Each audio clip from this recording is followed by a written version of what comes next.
In the 1600s, the Dutch East India Company employed hundreds of ships to trade gold, porcelain, spices, and silks around the globe. But running this massive operation wasn't cheap.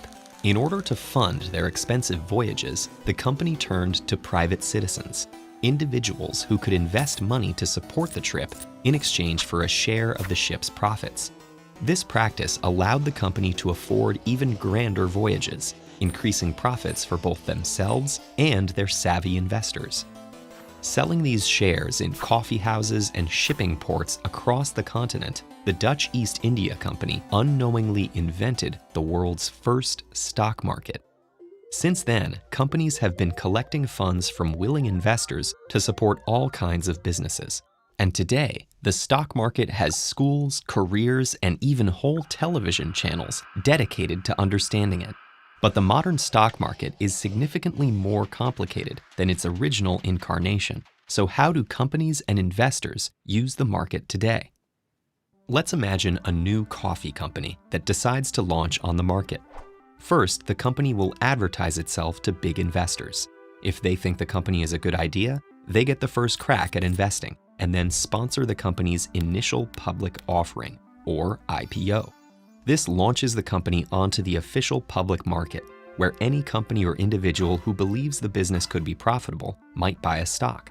Buying stocks makes those investors partial owners in the business. Their investment helps the company to grow, and as it becomes more successful, more buyers may see potential and start buying stocks. As demand for those stocks increases, so does their price, increasing the cost for prospective buyers and raising the value of the company's stocks people already own. For the company, this increased interest helps fund new initiatives and also boosts its overall market value by showing how many people are willing to invest in their idea. However, if for some reason a company starts to seem less profitable, the reverse can also happen. If investors think their stock value is going to decline, they'll sell their stocks with the hopes of making a profit before the company loses more value. As stocks are sold and demand for the stock goes down, the stock price falls, and with it, the company's market value. This can leave investors with big losses, unless the company starts to look profitable again. This seesaw of supply and demand is influenced by many factors. Companies are under the unavoidable influence of market forces, such as the fluctuating price of materials, changes in production technology, and the shifting costs of labor. Investors may be worried about changes in leadership, bad publicity, or larger factors like new laws and trade policies. And of course, plenty of investors are simply ready to sell valuable stocks and pursue personal interests. All these variables cause day-to-day noise in the market, which can make companies appear more or less successful. And in the stock market, appearing to lose value often leads to losing investors, and in turn, losing actual value.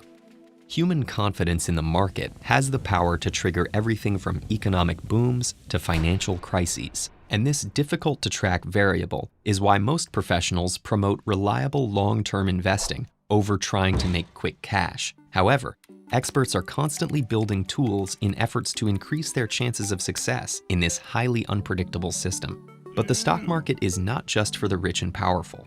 With the dawn of the internet, everyday investors can buy stocks in many of the exact same ways a large investor would.